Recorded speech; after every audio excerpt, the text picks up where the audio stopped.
और एक ध्वनि निकली, एक शब्द निकला और परमात्मा के आंखों से भी वही गया है।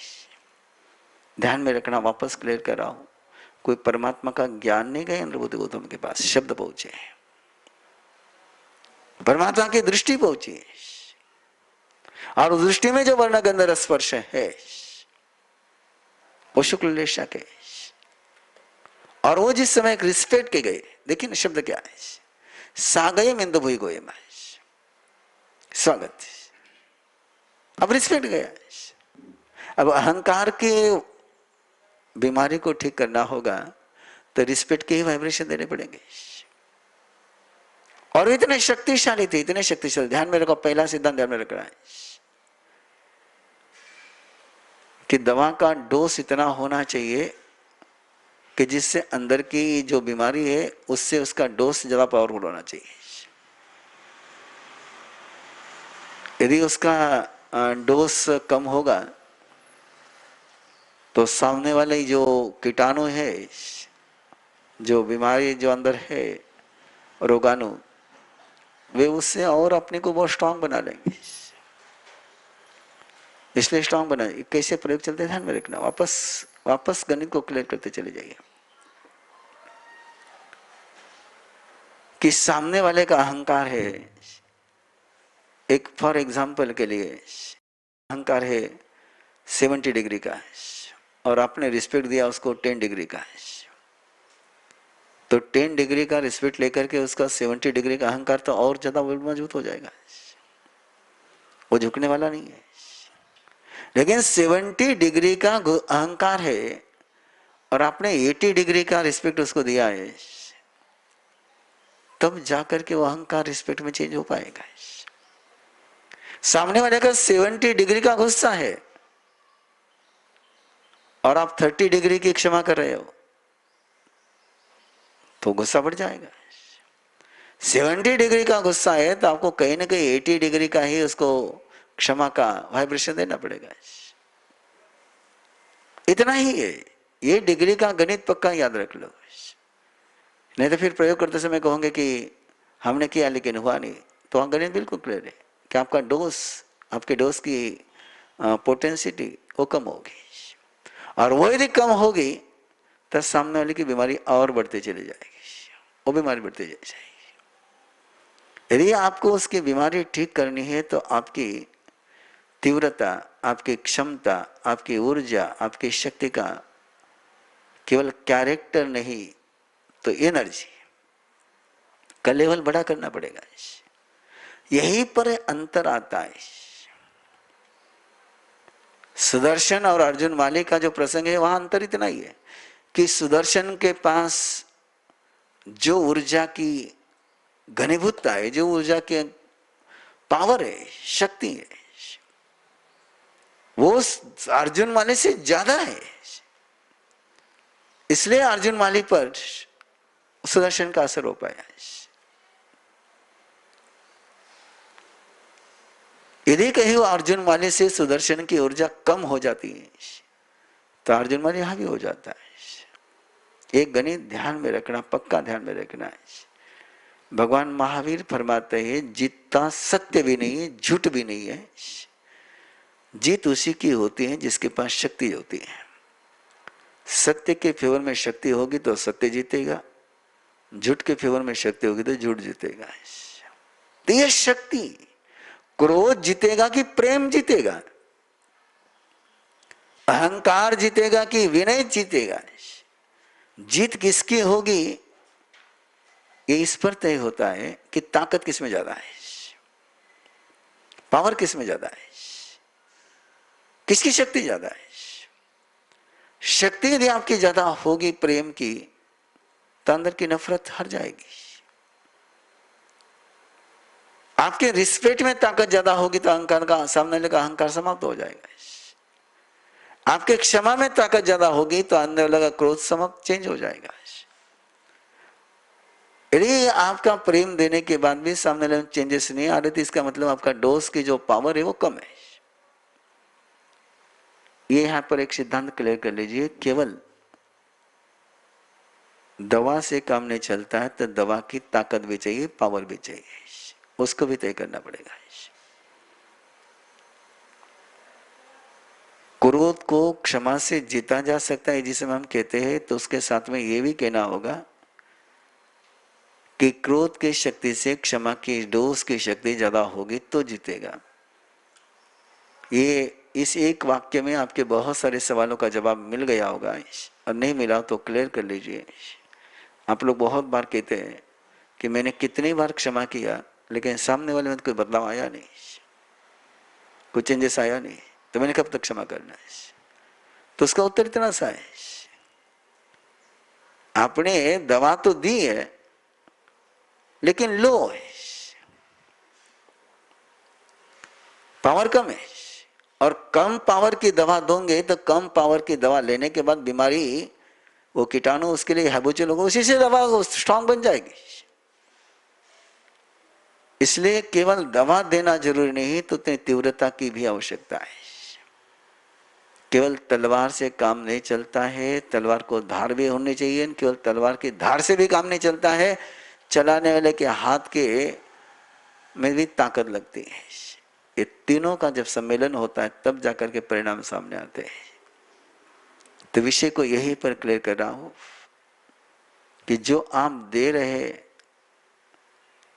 उसकी तीव्रता देखिए, उसकी शक्ति देखिए, और उसकी शक्ति यदि कम लग रही है आपको तो शक्ति को बढ़ाते चले जाइए, अपने अंदर की शक्ति बढ़ानी। और अपने अंदर की शक्ति बढ़ानी है तो प्रयोग क्या है? वही प्रयोग है जो सुदर्शन का है। सुदर्शन के पास इतनी पावरफुल शक्ति नहीं थी कि अर्जुन मालिक सामने खड़ा रह सके, और ऐसे समय में सुदर्शन ने क्या किया? जिनके पास अनंत शक्ति है उस तीर्थंकर परमात्मा का ध्यान किया, उस तीर्थंकर परमात्मा की भक्ति शुरू करी, उस तीर्थंकर परमात्मा जैसे ध्यान किया तो उसका कनेक्शन उस पावर हाउस के साथ हो गया, और वो पावर हाउस के साथ कनेक्शन शुरू हो गया तो फिर तो अर्जुन मालिक के पास तो मुदगर पानी की है और या तीर्थंकर की है। तो ये बल के आधार पर प्रयोग है, लेशा भी चाहिए और लेशा का बल भी चाहिए। और इसलिए इस शास्त्र में परमात्मा ने जब ये कहा कि लेशा बदल सकती है तो उसमें यही कहा कि जिस लेशा की तीव्रता ज्यादा होगी उस लेशा में दूसरी लेशा ढल सकती है। इसलिए कई बार ऐसा होता है ना कि आप बड़े स्नेह से बात कर रहे हैं और सामने वाला गुस्से से बात कर रहा है, और एक समय आता है कि आप भी गुस्सा करने लग जाते हैं। उसका कारण केवल इतना ही है कि आपका जो स्नेह था उसकी शक्ति कम थी और सामने वाले का जो गुस्सा था उसकी शक्ति ज्यादा थी, तो उसके गुस्से का असर आपके स्नेह पर हो गया। ऐसे समय में आप अपने स्नेह की शक्ति बढ़ा लो, अपनी आस्था की शक्ति बढ़ा लो, तब जाकर के सामने वाले के गुस्से पर उसका उपयोग हो पाएगा, तब जाकर के उसके अहंकार पर उपयोग हो पाएगा। ये सूत्र पक्का याद रखना कि केवल रंग का उपयोग करने से काम नहीं चलेगा, तो रंग की तीव्रता भी होनी चाहिए, उतनी फ्रीक्वेंसी भी होनी चाहिए। केवल गंध का प्रयोग करके काम नहीं चलेगा, तो गंध की वो तीव्रता भी होनी चाहिए। केवल रस का प्रयोग करके नहीं चलेगा, तो उसकी उतनी शक्ति भी होनी चाहिए। और ये यदि आप सूत्र समझ पाए तो ये लेशा का सारा विषय जो आपके साथ चल रहा है वो खुला हो जाएगा, बिल्कुल आराम से खुला हो जाएगा। अब उसके लिए आपको ये पूछने की आवश्यकता नहीं है कि हम कहां पर क्या करें, किस लेके क्या करें। जैसे एक सवाल आया था कि कर्जा हुआ है, अब कर्जा का समाधान लेशा से होगा क्या? होगा, बिल्कुल पक्का होगा, क्यों नहीं होगा। लेकिन जितना कर्जा है उससे अधिक शक्तिशाली लेशा का प्रयोग करना पड़ेगा आपको। लेशा क्या करेगी? कर्जा क्यों हुआ? कर्जा कोई ऐसे हुआ कि कर्जा हुआ कि आपकी सोच, आपके काम करने की पता टेक्निक, आपने जिस तरीके से बिजनेस किया, जिस तरीके से प्रोफेशन किया, उसके कारण से कर्जा हुआ है। तो कर्जे का मूल कारण क्या है? कर्जे का मूल कारण है कि आपने सही डिसीजन नहीं लिए, सही समय पर सही निर्णय नहीं लिया, जिस तरीके से काम करना चाहिए था उस तरीके से आप काम कर नहीं पाए। वो जो आपकी पर्सनैलिटी है, वो जो आपकी अंदर का स्ट्रक्चर है, उस स्ट्रक्चर को चेंज करेंगे द्रव्यलेशा। और जब द्रव्यलेशा के कारण से आपके व्यक्तिमत्व में परिवर्तन आ जाएगा, बदलाव आ जाएगा, तो आप सही समय पर सही तरीके से निर्णय लेने में समर्थ बनोगे। और सही समय पर सही तरीके से निर्णय लेने में समर्थ बनोगे, तब जाकर के कर्ज से मुक्ति की प्रक्रिया शुरू होगी। आप ये सोचते होंगे कि लेशा कोई लक्ष्मी देवी है जो आप पर सोने की वर्षा करेगी, तो इस गलतफहमी मत रहना। वो सारे पागलपन के प्रयोग चलते हैं, मैंने देखे कई घरों में कि किसी ने कहा कि पैसे का ध्यान करोगे तो पैसा आ जाएगा। इसलिए मैंने कई घरों को देखा है कि उन्होंने हर रूम में अपनी करेंसी लगा के रखी, इधर देखे तो उधर देखे, उधर देखे उधर देखे, उधर देखे, वो करेंसी। अब करेंसी को देख करके पैसा कहां से आएगा, है ना? करेंसी को देखने से पैसा नहीं आएगा। लेकिन एक प्रयोग देते हैं लोग, एक प्रयोग देते हैं कि ये यंत्र लगा ले, ये यंत्र लगा ले, वो यंत्र लगा ले, वो टोटका कर ले, उससे नहीं होगा। वो होगा इस तरीके से। इसलिए कर्जा हो कि बीमारी हो कि कोरोना वायरस हो, कि जितने सवाल आए हैं उन सारे सवालों के जवाब देते हुए विषय को मैंने पूरा करना है।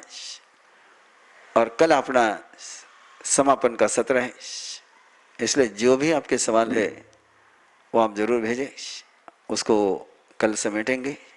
आज का प्रयोग फिर याद रखिए, आराम से याद रखिए कि पहले डायग्नोसिस करिए, डायग्नोसिस करने के बाद ट्रीटमेंट करिए। बिना डायग्नोसिस के ट्रीटमेंट करोगे तो काम नहीं चलेगा, काम नहीं चलेगा। डायग्नोसिस करना ही होगा आपको।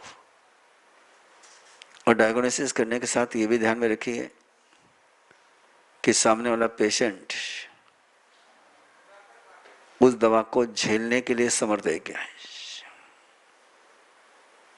इसलिए 90 साल की उम्र में डॉक्टर डायग्नोसिस करने के बाद भी ऑपरेशन करने के लिए तैयार नहीं होते, क्योंकि पेशेंट उसको झेल नहीं पाएगा। तो ट्रीटमेंट करने के पहले वो भी देखिए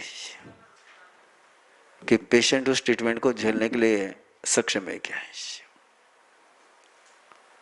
नहीं तो हाँ दवा है दे दी तो शायद पेशेंट कोलैप्स हो जाएगा। तो इस सारी मर्यादाओं को स्वीकार करिए, और मर्यादाओं को स्वीकार करते हुए ये जो प्रयोग आपके पास है, कार्ड आपको अरम विद्या सेंटर से मिल सकते हैं, अरम विद्या के जो ट्रेनर है उनसे मिल सकते हैं, पुरुषाकार के मिल सकते हैं, अष्टमंगल के हो सकते हैं, स्वस्तिक श्रीवत्स के हो सकते हैं, रसे घर के लिए हो सकते हैं। और मैं आपसे आग्रह पूर्वक कह रहा हूं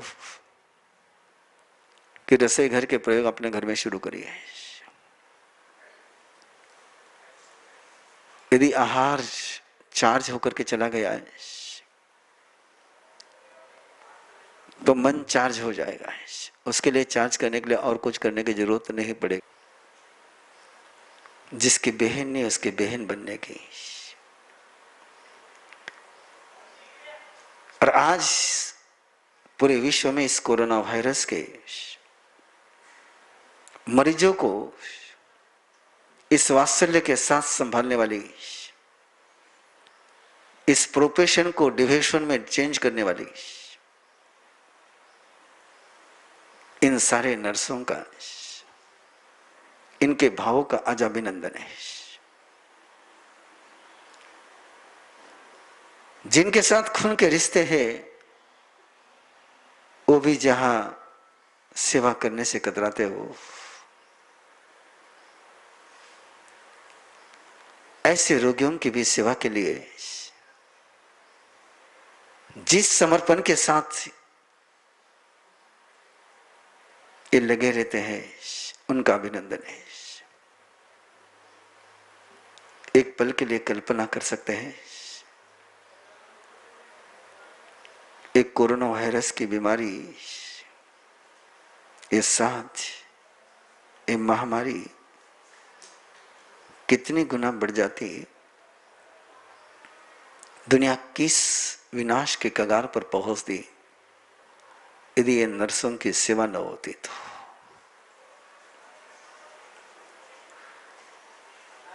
डॉक्टर से भी अधिक काम किसी का होता है तो नर्सों का होता है। उनके प्रति आज कृतज्ञता की अभिव्यक्ति कि जो धन्वंतरि का रूप बन करके जे गिलानम पड़ी रही सो धन्नो, भगवान महावीर के संदेश को जीवंत कर रही है कि जो ग्लान रोगियों की सेवा करते हैं उनको धन्य है, सो धन्यो। व्यवच्चनम मनते जीवे किम जनई, व्यवच्चनम तीर्थेर नाम गोयम कम्मम निबंधई। इसलिए तो परमात्मा ने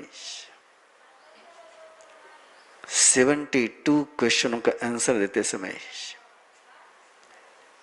72 साधना के पथों की चर्चा करते समय जो किसी साधना पथ को गरिमा नहीं दी, चाहे कायसर्ग हो, चाहे प्रतिक्रमण हो, चाहे तपस्या हो, चाहे प्रभु भक्ति हो, किसी के रिप्लाई में परमात्मा ने ये नहीं कहा कि सामयिक करोगे तो तुम तीर्थंकर बनोगे, ये नहीं कहा कि तुम तपस्या करोगे तो तीर्थंकर बनोगे। 71 साधना पथ को लेकर के कुछ भी नहीं तीर्थंकर का परमात्मा ने कहा है। केवल एक ही संदर्भ में कहा है, वयावच्चनम, जो भक्ति भाव से सेवा करता है वो तीर्थंकर हो जाता है, वो तीर्थंकर होने में समर्थ बनता है। ऐसी अनूठी सेवा व्रत में जो लगे हैं उनका हृदय से अभिनंदन, कृतज्ञता भाव के साथ अभिव्यक्ति